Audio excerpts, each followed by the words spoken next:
가곡 배우러 가잖아. 그래서 가곡 연습 중이었어. 네가 뭘 모르는구나. 오늘 배우러 갈 가곡은 그 가곡이 아니야. 그래, 하은이가 뭘 모르네. 야, 오늘 배울 가곡이 그 가곡이 아니야. 아빠는 알고 계세요? 알지. 야, 아빠가 가곡 선수인데.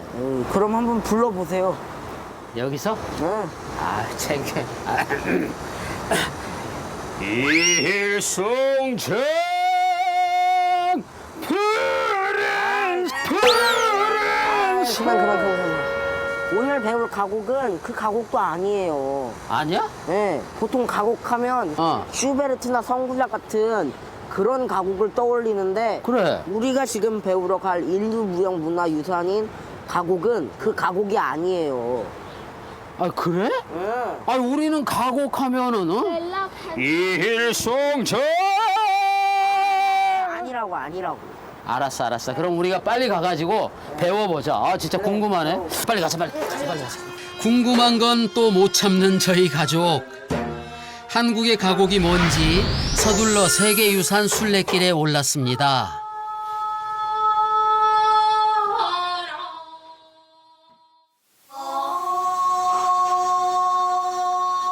지금 들리는 이 노래, 많은 시청자분들도 생소하시죠? 절제된 감정과 느리고 섬세한 음률, 그리고 청아한 목소리가 특징인 이 노래가 한국 전통 성악곡인 가곡이라고 합니다.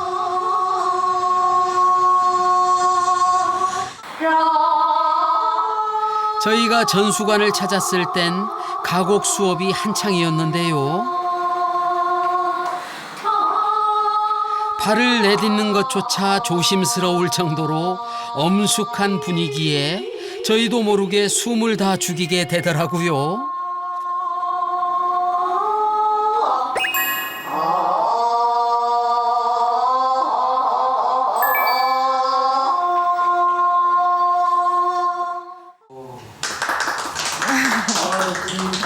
네, 어서 오세요. 네.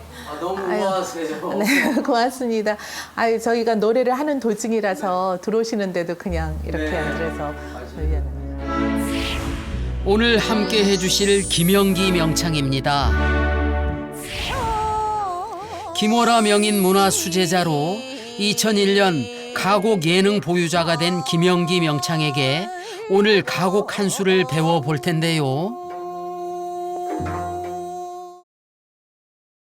선생님, 저희가 사실 창이라든지 민요 뭐 이런 거는 되게 쉽게 알고 또 뭐 들어보기도 하고 그랬는데 가곡이 뭐지? 사실 잘 모르고 왔거든요. 가곡에 대해서 좀 쉽게 선생님께서 설명을 좀 해주시면 안 될까요? 아, 됩니다. 네, 이제 가곡하면 흔히들 우리가 뭐 동심초나 선구자 이런 게 기억에 딱 나잖아요. 그런데 지금 우리가 하고 있는 가곡은 그 우리나라의 시조시, 시조를 가지고 아주 길게 노래한 거예요. 근데 아까 들어보니까 시조라고 하는데 전혀 무슨 소리인지 못 알아들으셨죠? 조금 전에 들으신 이 시조를 가지고 아주 길게 노래한 조선시대의 상류 계층이 노래를 하던 것이 바로 가곡이에요. 절제와 느림의 미학으로 꼽히는 가곡은 사실 그 역사가 1000년이나 된 한국의 목소리입니다.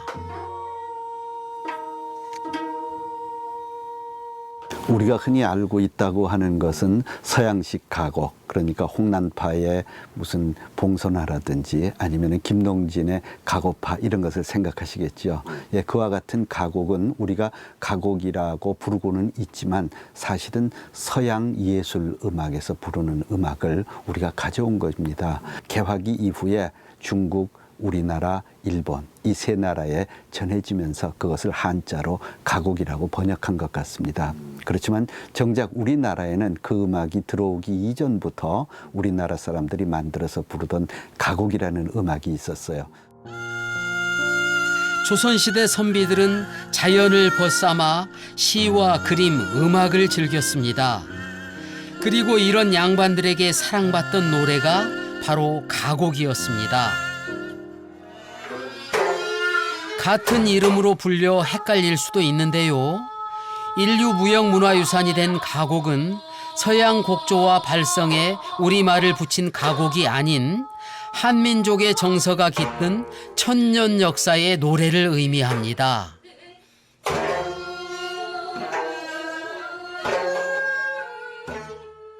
가곡이 유네스코 인류무형유산으로 등재가 됐다는 사실은 조선 후기 우리나라의 다양한 음악 가운데서 가곡이 지니고 있는 가치를 우리 국내뿐만 아니라 국제적으로 인정을 했다는 의미가 되겠습니다. 조선 후기 화려했던 우리 문화 속에서 문학을 대표하는 시조, 그리고 그것을 노래로 만들어서 향유했던 가곡은 어떻게 본다면 조선 후기 우리나라의 보편적인 음악 문화를 대표하는 곡이라고도 할 수가 있겠죠. 그런 점에서 유네스코가 한국의 고상한 음악, 한국의 그 클래시컬한 음악으로서 가곡의 음악적인 가치를 인정했다고 볼 수 있을 것 같습니다.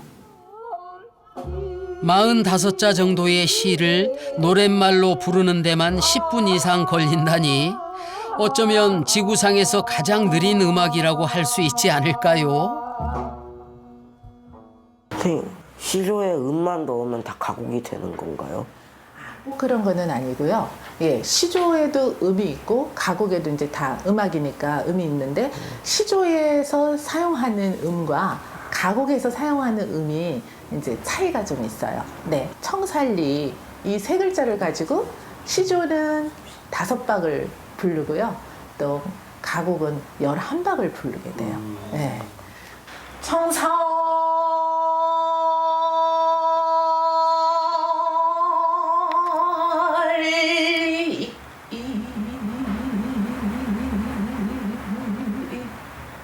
이것도 느리죠?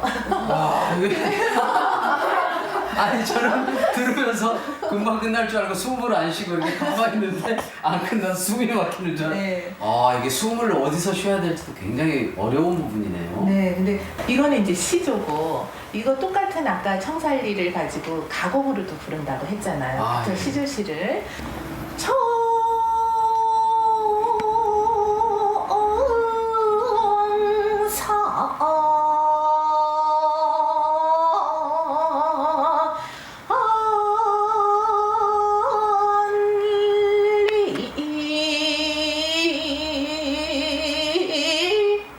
여기까지가 청살리예요. 그러니까 시조를 가지고 어떤 곡에 가곡에다가 넣어서 노래를 부르는 거네요. 쉽게 얘기하면. 그렇죠. 그 시조시를 가지고 가곡이라는 이렇게 짜여진 곡 틀 안에 넣어서 부르는 거예요. 엄격한 기준과 형식이 존재하지만 어떤 가사라도 정해진 틀에 맞춰 부를 수 있다는 유연함을 지닌 가곡입니다. 시조시를 가사로 삼는 성악곡에는 가곡 이외에도 시조창이라는 것도 있어요. 그런데 시조창은 가곡의 노랫말을 초장, 중장, 중장 3장으로 나누어서 부르는 것이고요. 그다음에 가곡의 경우는 그 3장으로 구성된 시조시를 5개로 나눕니다. 그리고 그 음악에다 검은고, 가야금, 피리, 대금 이런 여러 악기로 반주하는 반주 음악을 제대로 갖추어서 부르는 음악이죠. 시조시를 전통 관현악 반주에 맞춰 노래하는 한국 전통의 성악곡. 그렇다면 우리 선조들은 언제부터 가곡을 즐겼을까요? 가곡의 노랫말이 되고 있는 시조시는 고려 말, 조선 초부터 널리 쓰여지기 시작한 것 같습니다. 그렇지만은 그 시조시를 가곡이라는 음악 형식에 얹어서 노래로 즐기게 된 것은 아무래도 조선 중기 이후로 보입니다. 현재 가곡의 뼈대는 조선 후기 삭대엽이 발전하면서 형성된 것으로 보는데요. 당시 흥선대원군도 가객들과 어울리며 풍류를 즐겼다고 합니다. 예능에 뛰어난 이들은 가곡을 책으로 엮기도 했습니다. 고종 때 활동한 가객 박효관은 가곡의 규범을 책으로 남겼고 자신의 작품도 함께 실었습니다.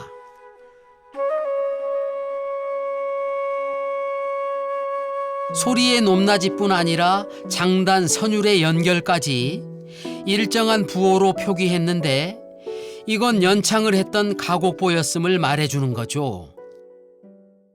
그럼 그런 의미에서 오늘 이제 가곡을 직접 배워보실 건데 효에 관한 시조시로 골랐습니다. 네, 이렇게 가족분들이 오셨으니까는 네, 그래서 우선 악보를 나눠드리겠습니다. 네, 이게 한 장씩. 네. 지웅이 언니가 꼭 배워야겠다. 효에 관한 거니까. 아빠도 네. 배워야 되겠는데. 어버이 살아실제 섬길일남 다하여라. 지나간 후면 애달다 어찌하리. 평생에 고쳐 못할 일이 이뿐인가 하노라. 이게 바로 오늘 저희가 배울 가곡의 악보입니다. 어디서 숨을 쉬고 음을 떠는지 정해진 부호만 알면 된다는데 이거 갈 길이 멀어 보입니다. 어버이 이 세 글자는 우리 아련이가 하은이랑 이제 이렇게 나중에 지금 같이 한 다음에 그렇게 배우고, 그다음 지웅이는 다정이한테랑 같이 살아실제 요 네 글자를 배우세요. 그리고 이제 정은표 씨는 섬길 일난 다하여라 이렇게 다 배우겠습니다. 우리 이제 먼저 시범을 보여주셨는데요.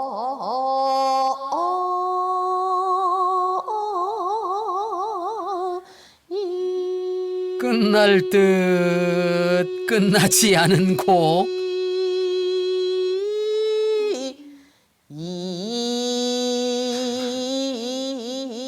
대체 어디서 숨을 쉬어야 하는지 숨 넘어가는 줄 알았습니다.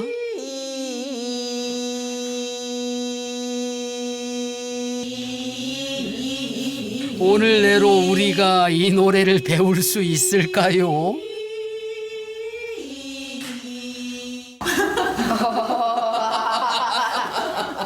들으면서 제가 못하겠다 그랬어요. 아, 이게 짧다고 생각했는데 짧은 게 아닌데요. 오늘 안에 할 수 있을까요? 밤새야 되는 거 아니에요? 예, 그래서 지금부터 각자 이렇게 손 장단과 네, 음정 이런 거 정확하게 배우도록 하겠어요. 막막해 보이지만 또 부딪혀보면 이게 다 자산이 되니 도전해봐야겠죠.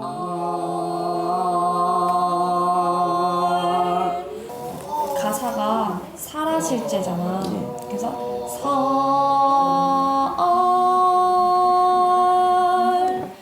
그리고 여기는 숨을 쉬고. 선생님 배우셨을 때는 힘들었었어요. 그거 진짜 힘든데. 진짜 힘들었어. 나도 초등학교 5학년 때부터 시작을 했거든. 근데 처음에는 이게 무슨 말인지도 몰라. 그냥 계속 내뱉고 졸 때도 많고 진짜 모르다가도 이렇게 꾸벅꾸벅 졸면 선생님한테 막 혼나기도 하고 그랬었지. 근데 배우다 보면 나중에 커서 한 번 더 이 시조를 다시 생각을 해보면 그 뜻을 좀 더 알 수 있을 거야. 어려워도 힘을 내서 해보자. 여기 4부터 시작. 그렇게 선생님의 격려에 힘입어 지웅이 다시 한번 불러봅니다. 여기까지 하면 올리기.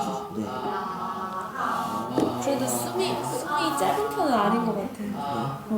꽤 긴 것 같아. 이게 쭉 가기 힘들 텐데도 잘하고 있어. 다시 박자 치면서 시작. 단 네 글자 살아실제를 배우는데 이렇게도 경건할 수 있을까요? 평소 장난기 많은 아들 지웅이인데 오늘은 임하는 자세부터가 다릅니다.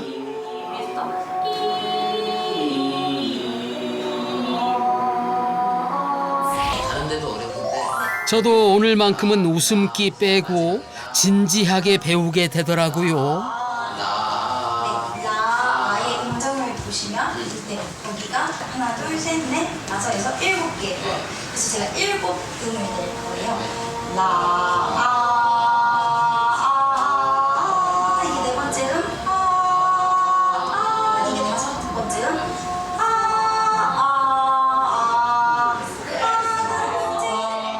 배우는 동안 저도 모르게 마음이 차분해지면서 심신의 단련이 되는 것 같았습니다.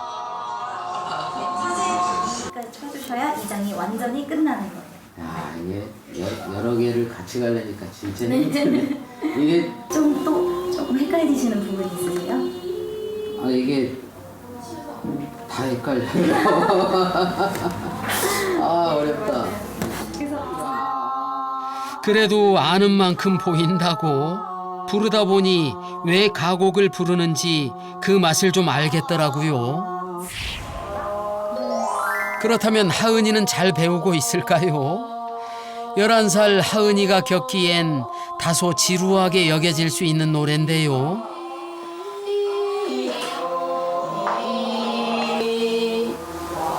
오, 잘하는 것 같은데? 뭐야. 짧은 시간에 이렇게 잘했어. 그래, 배우는 동안 뭐 제일 어려운 데가 어디야? 여기에서 올라갈 때가 제일 원래 이 음이 황태, 중, 임, 남에서는 한 음만 올라가는 거야. 그래서 버드,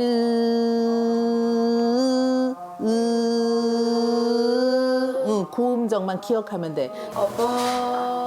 어려서인지 습득력이 확실히 빠릅니다. 오늘 하루 어버이만 수백 번 부른 하은이 이제 가곡은 평생 기억할 것 같네요. 그리고 요 세모 표시는 뭔 것 같아? 걔는 쉼표야. 얘는 꺾이는 숨표, 얘는 쉼표. 숨 충분히 쉬고 그 다음에 실 나가라는 거거든. 사실 공식만 알면 그리 어려운 것도 아닙니다. 그래, 약간 느낌을 옳지. 그렇게 약간 음성을 뒤쪽으로 가져가는 것처럼 가볍게 빠른 음악에 익숙한 애들인데 얼마나 답답할까요? 그래도 끈기 하나는 지구 최고입니다.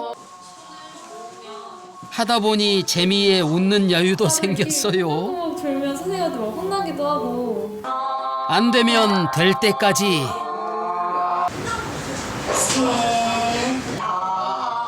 정은표 가족의 가곡 체험 도전은 멈추지 않습니다.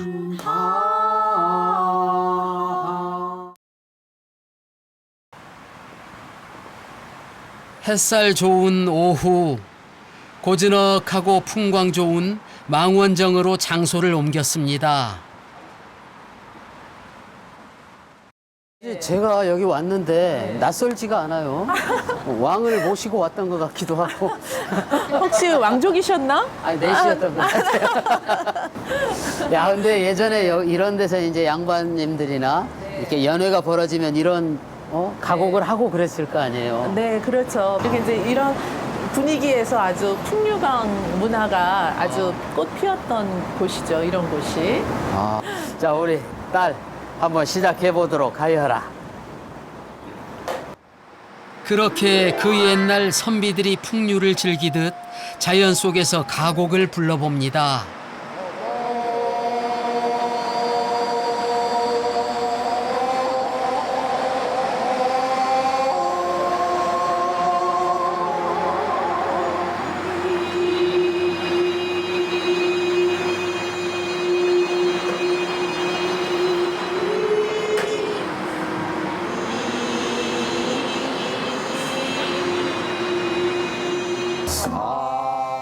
다음은 지웅이의 도전 부분 살아실제입니다.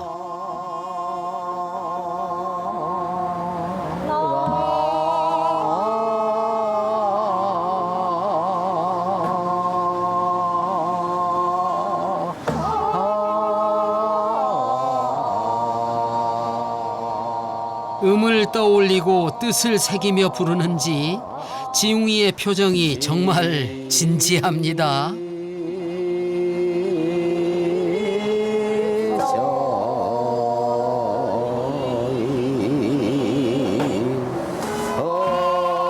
그리고 제 차례가 돌아왔는데요. 부르다 보니 정말 정신수양이 되는 기분이었습니다. 나중에 안 사실인데 실제로 심신을 단련시키기 위해 가곡을 배우는 분들이 늘고 있다 하더라고요. 오랜 시간을 두고 불러야 비로소 그 의미와 멋을 느낄 수 있는 노래.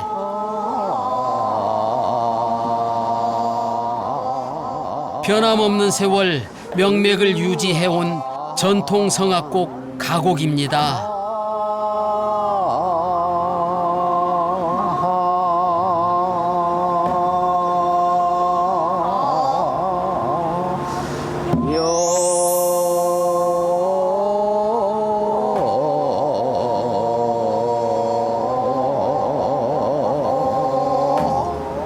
선생님.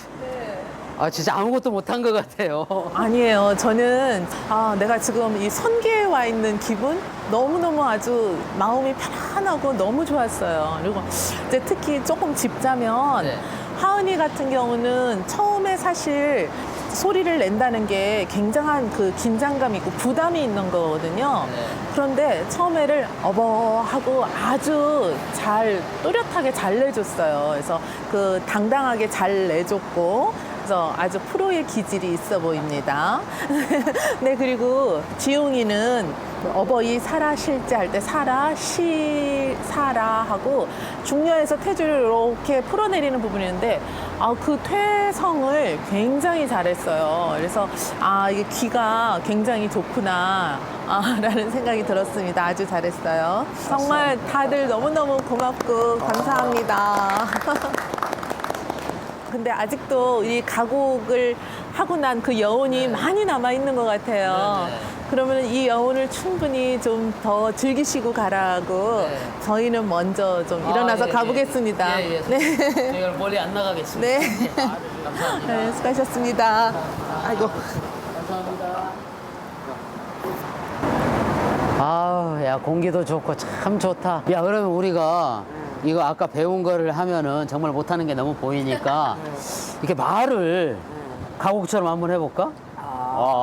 지우. 당분간 가곡의 의미 저희 머릿속을 떠나지 않을 것 같습니다. 아이고 속 터져. 아이고 갈래. 아이 갈래. 아이 갈래. 아이고 다리야. 집에. 아이들은 오늘 가곡을 어떻게 느꼈을까요? 이걸 처음 들었을 때도 조금 느려서 재미없겠다 생각을 했는데 계속 이걸 부르다 보니까 이 가곡만의 매력이 있는 것 같아요. 그래서 이 느린 아름다움이 있는 것 같아요. 그래서 되게 마음도 편해지는 음악이었던 것 같아요. 처음에는 되게 지루했거든요. 지루하고 재미도 없고 이거 할 수 있으려나 그런 생각도 들었는데 막상 해보니까 재밌고 자랑할 만한 지식 정도도 된 것 같아서 좋았어요.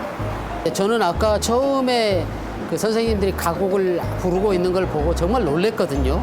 너무 그 우아하고 너무 기품이 있는 거예요. 근데 내가 왜 저걸 몰랐지?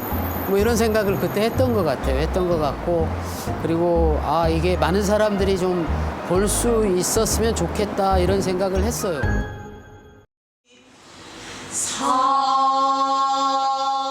우리의 소중한 인류 무형문화유산. 하지만 미처 알지 못했던 가곡이었습니다. 조용히 눈을 감고 귀를 기울이면 천년 전 절제와 느림의 미학을 즐겼던 선비들의 멋이 되살아날 것만 같습니다.